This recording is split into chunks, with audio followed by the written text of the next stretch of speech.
आज तुम्हारे मन के अंदर निंदा का भाव पैदा हुआ है, आज तुम अपने ही गुरु की निंदा कर रहे हो, यही निंदा धीरे धीरे तुम्हारे अंदर नकारात्मकता पैदा कर देगी।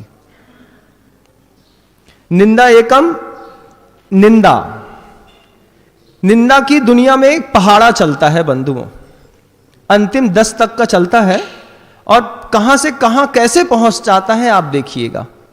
और आप भी देखिएगा, क्योंकि अध्यात्म सीखने के लिए हम यहां पर उपस्थित हुए हैं। और अध्यात्म किसको कहते हैं कि संसार में घटने वाली घटनाओं को देख करके अपनी ही आत्मा को संभाल लेने का नाम अध्यात्म है। अब आप देखिए कि आप किस पायदान पे हैं, आपका परिवार किस पायदान पर खड़ा हुआ है। इस निंदा के पहाड़े से अपने आप को समझिए कि शुरुआत होती है निंदा करने से। निंदा एकम निंदा, निंदा दूनी नकारात्मकता। या तो आपके घर के अंदर निंदा चल रही होगी एक दूसरे की, या नकारात्मकता का माहौल बना हुआ होगा। निंदा तिया शंका, घर के अंदर रह करके घर के लोगों के प्रति ही आपका शंका का माहौल तो नहीं बन गया, बड़े भैया धीरे धीरे सब दबाते चले जा रहे हैं। ऐसा तो आप नहीं सोचते, ऐसा तो आप नहीं सोचते। शंकाशील पिता पुत्र के प्रति तो नहीं है कि भगवान कैसी मति मिली है इसको, अगर पैसा दे दिया तो सब बर्बाद करने ही वाला है। बार बार ऐसे पिता आकर के महाराज के सामने हाथ जोड़ते हैं, महाराज क्या होगा, भगवान मालिक है, आप समझाओ इसको।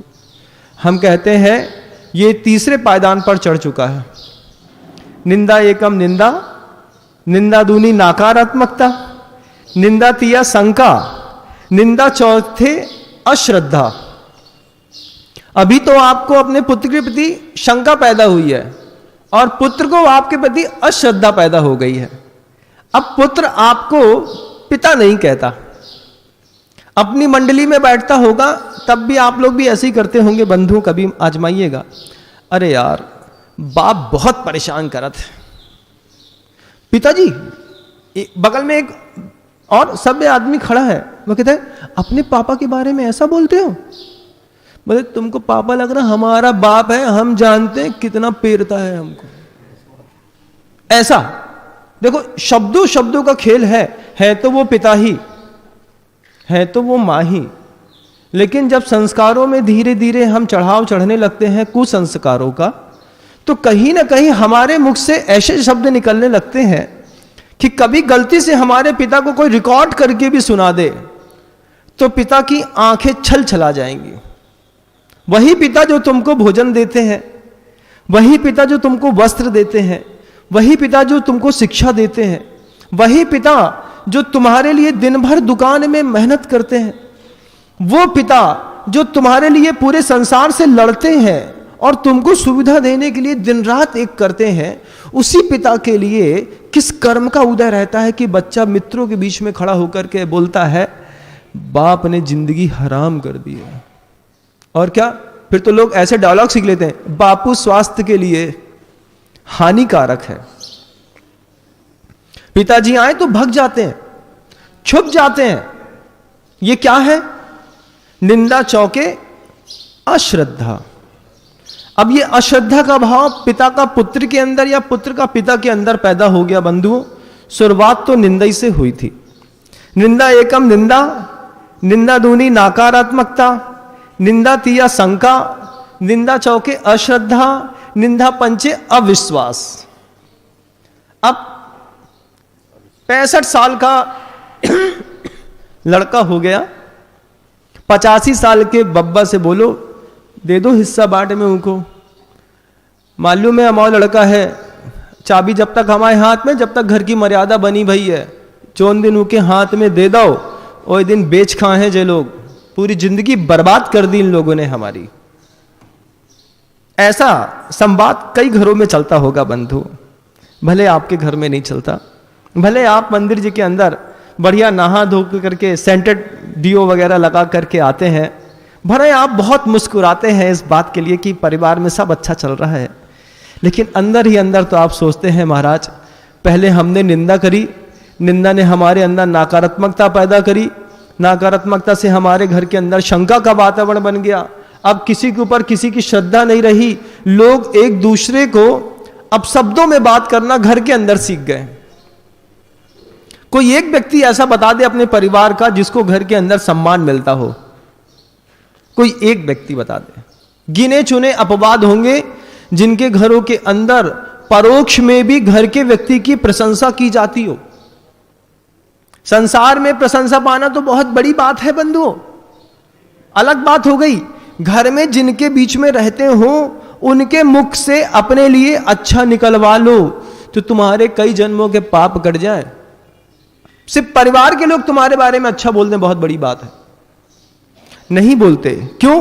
क्योंकि अश्रद्धा हो गई, फिर अविश्वास पैदा हो गया, उसके बाद धीरे से पैदा होता है निंदा छक्के अलगाववाद।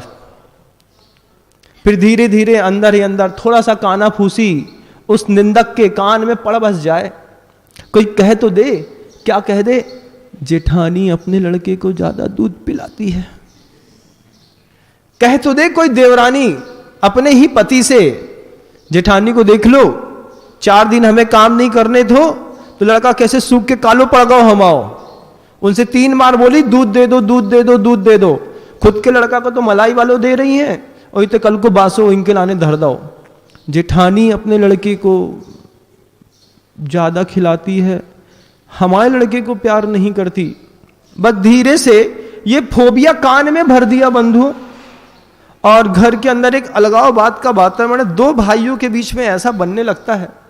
जिस पत्नी को हमारे घर की मर्यादा का ज्ञान नहीं हो, जो हमारे जीवन के शुरुआती 25 वर्षों में हमारे साथ नहीं रही हो, जो पत्नी हमारे घर में हमारे पैदा होने और संघर्ष की कहानी को कभी उसने समझा ना हो और 25 साल बाद आई हो, और अगले 6 महीने के अंदर क्या हो जाता है, कैसी मति मारी जाती है कि भाई को भाई बुरा लगने लगता है और पत्नी सगी लगने लगती है। कैसा संसार की विचित्रता है।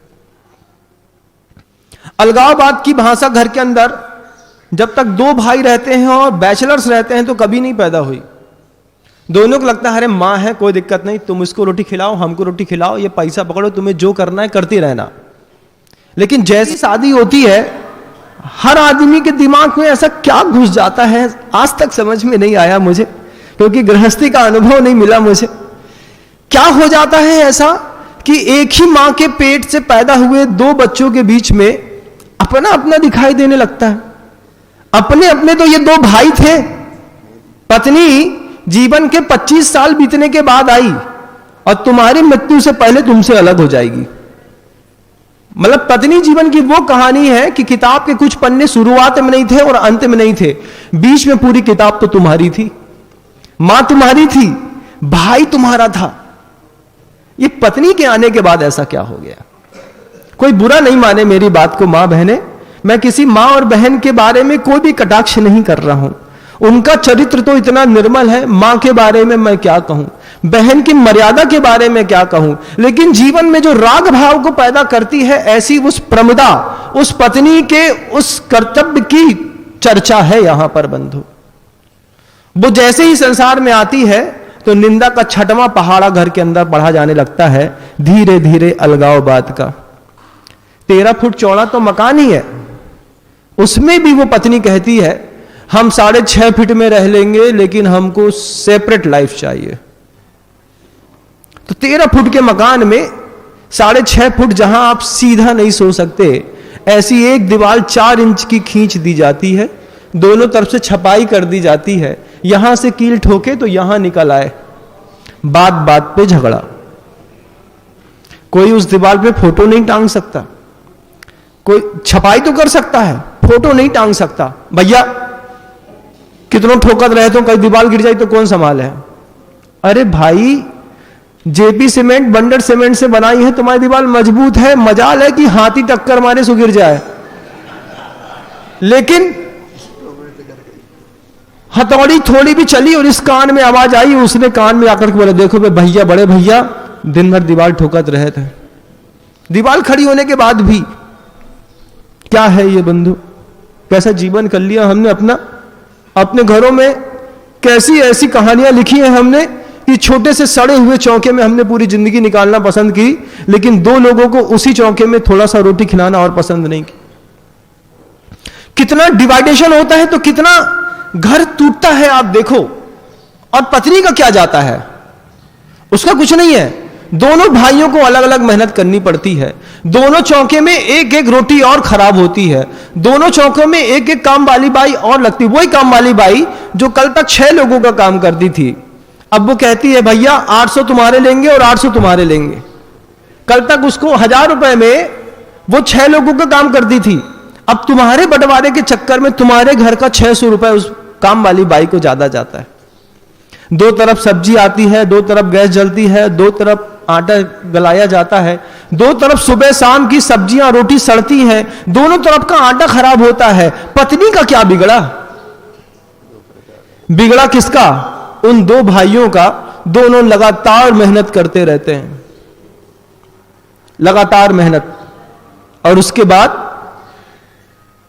रिजल्ट हाथ में आया, जवानी पूरी खोई, बुढ़ापा नाश किया, और अपना भाई जिसको हमने जान से ज्यादा संभल करके पाला था, बड़े भाई हमेशा अपने छोटे भाई को बच्चा जैसा पालता है बंधु। कभी बड़े और छोटे भाई ने छोटे भाई को कभी ये नहीं देखा कि छोटा भाई है। बड़े भाई के अंदर प्रकृति प्रदत्त ऐसे गुण आते हैं कि वो अपने छोटे के लिए अपना बाप बन जाता है। बोले तू बच्चा है मेरा, जैसे एक बच्चे को पालते हैं ऐसा तेरे को पाला। लेकिन वही छोटा भाई पता नहीं क्या हो जाता है कि निंदा की कहानी बड़े भाई के लिए कहता है कि बड़े भाई तुमने किया ही क्या। और कभी आप देखिएगा कि जितने भी अलगाववाद की कहानियां घरों में लिखी जाती हैं, उसमें सबसे पहले हिस्से से वंचित हुआ है तो बड़ा भाई। कहीं कहीं कोई कुटिल अपराध ऐसे हो जाते हैं कि बड़ा सब समेट करके धर लेता है, नहीं तो हमेशा जिसके ऊपर ज्यादा भरोसा रहता है, अश्रद्धा, अविश्वास, अलगाववाद की सारी कहानी वहीं पे गढ़ी जाती है बंधु। तो निंदा छक्के अश्रद्धा हो गई। निंदा एकम निंदा, निंदा दूनी नकारात्मकता, निंदा तिया शंका, निंदा चौके अश्रद्धा, निंदा पंचे अविश्वास, निंदा छक्के अलगाववाद, निंदा सत्य गुटबाजी। निंदा की दुनिया में 7वें नंबर पे आती है गुटबाजी। अब वो गुटबाजी बन जाती है कैसा कि पत्नी के मायके के लोग पत्नी के साथ हो जाते हैं और पति को अपनी तरफ खींचते हैं। पति को लगता है कि मेरी सास, अपनी मां को तो मां कहता है और अपनी सास को मम्मी जी। दोनों बहुत अच्छे शब्द हैं, मतलब कौन मां है, कौन, दो महिलाएं आए एक उम्र की और उसके साथ एक जवान लड़का आए और बोले मां, महाराज जी मां है और मम्मी जी है। हम समझ जाते हैं कि ज्यादा सम्मान तो सास को मिल सकता है, अपनी मां को तो हमेशा बच्चे ने लाठी मारी है। ये हमारी मताई है। और जे कौन है भैया? जे मम्मी जी। तो वो मम्मी जी साथ में हो जाती हैं, बेटी जी साथ में हो जाती हैं, बहू जी साथ में हो जाती हैं, उसके साथ वो बच्चा हो जाता है। एक गुटबाजी बन जाती है। इस तरफ लोग आधा इधर खींचते हैं, आधा इधर खींचते हैं। ऊर्जा के कारण, विद्रोह के कारण पूरा का पूरा बर्बाद होने की कगार पे आ जाता है। निंदा सत्य गुटबाजी, निंदा अट्ठे कुतर्क। कल तक भाई भाई था, आज उसी भाई से अपन कुतर्क देकर के बात करते हैं। तुमने हमारी जमीन दबा ली, तुमने भी तो पैसा दबा लो, तुमने ऐसो कर लो, तुमने भी तो ऐसो कर लो। और दोनों भाई जब भी एकांत में जाकर के मंदिर में बैठते होंगे तो दोनों आंख बंद करके सोचते होंगे कि जब तक ये नहीं आई थी तब तक जीवन कितना पवित्र था, कितनी लंबी चौड़ी दौड़ लगा लेते थे, कितने अच्छे से मकान में सो लेते थे, माँ रहती थी तो कोई दिक्कत नहीं होती थी। ये कब हम लोग ऐसे हो गए, कब मेरा भाई ऐसा गंदा निकल गया। ये तो अच्छा हुआ कि पत्नी आई तो उसने मेरी आंखें खोल दी। अब आंखें खोल दी कि आंख में तेजाब डाल दी, ये तो भगवान मालिक है। भगवान मालिक है, क्या हो गया। लेकिन बर्बाद दुनिया में किसी भी समाज का हो बंधुओं, इसी तरीके से बर्बाद हो रहा है। और देखो कितनी ऊर्जा का अपव्यय होता है। बड़े बड़े मकान बना के रख लिए हैं, उन मकान में जाले लगे हैं, चमगादड़ रहते हैं, आदमी नहीं रहता। रहना चाहे तो हम उसको दे नहीं सकते। क्यों भैया? दे दिया तो कब्जा कर लेगा। छोटा भाई है, ठेला लगा रहा है, बड़े भाई की लोहे की बहुत बड़ी शॉप है, उससे बोला कि अपने भाई के लिए एक दुकान खुलवा दो। महाराज नौकर को दे सकता हूं, उस भाई को नहीं दूंगा। वो ठेला ही लगाए, उसी लायक है वो। निंदा अट्ठे कुतर्क, निंदा नौवे द्रोह। वो द्रोह भी घटित हो जाता है एक दिन, और हुआ बंधुओं, महाभारत इसी द्रोह का परिणाम है। और निंदा 10वें सर्वनाश, निंदा के अंतिम पायदान पर पहुंचता है सर्वनाश। कुछ नहीं बचता, कुछ भी नहीं बचता। आज आपका भाई मर जाए, उसकी पत्नी एक ही बात बोलती है, हमारा हिस्सा दो, हम जा रहे हैं। वो दूसरे दिन अपने मायके में जाकर के रहना पसंद करेगी, वहां से कोर्ट केस करेगी, और भाई की प्रॉपर्टी में उसको पूरा प्रॉपर आधा हिस्सा चाहिए। मकान आधा बेच के दो, कैश दो, गोल्ड दो, ये दो, वो दो, सब दो उसको सब चाहिए।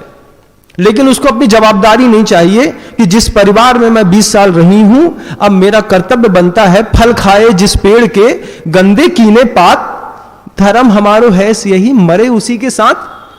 तो वो चिड़िया जो जंगल में जलते हुए पेड़ से उठना नहीं चाहती, वो कहती है, उठाया, लोगों ने कहा कि पेड़ जल रहा है तो उठ, हट जा यहां से, तेरे पास पंख है, तू तौर चा, आसमान छोड़ कहीं दूर पहुंच। वो चिड़िया एक ही बात कहती है, फल खाए इस पेड़ के, गंदे कीने पात, इसी पेड़ का फल खा करके तो हम बड़े हुए, हमारा बच्चा बड़ा हुआ, इसी पेड़ के पत्तों को मैंने अपनी बीट से गंदा किया, धर्म हमारो है यही, मरे इसी के साथ। ये तो हमारा धर्म है कि हम इसके साथ मरे। लेकिन पंचम काल में इन पत्नियों की बलहारी है, अगर पति दैव बसात या कर्म बसात मर जाए तो हिस्सा मांगने के लिए खड़ी हैं, लेकिन हिस्सेदारी के साथ हाथ बटाने के लिए कभी आगे नहीं आती। आप मेरी बात की सत्यता को कभी महसूस करिएगा बंधु अपने अंदर। अगर आप संवेदनशील हैं तो शब्दों की संवेदना आपके हृदय को स्पर्श कर रही होगी। घटना नहीं घटी है तो ध्यान रखिएगा, घटेगी इसी तरीके से धीरे धीरे। जिनके घरों में कभी विवाद नहीं हुआ, जिनके घरों में कभी डिवाइडेशन नहीं हुए, उनके घरों में जब भी डिवाइडेशन होंगे उसकी शुरुआत निंदा से होगी।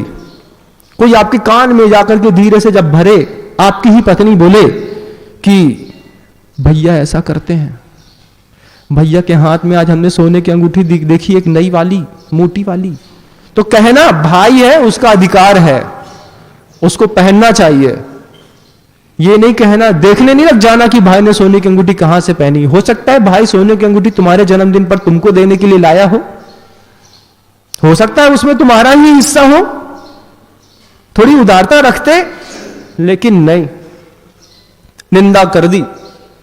और ये निंदा की नकारात्मक के पहाड़ों में 10 स्टेप्स मैं समझता हूं कि आप प्रवचन सुनकर के याद कर लेंगे, और घर के अंदर एक कोटेशन में टांग देना, निंदा का पहाड़ा शुरुआत कहां से होती है और अंत कहां पे होता है। एक एक चौके में निंदा का पहाड़ा टांग दो।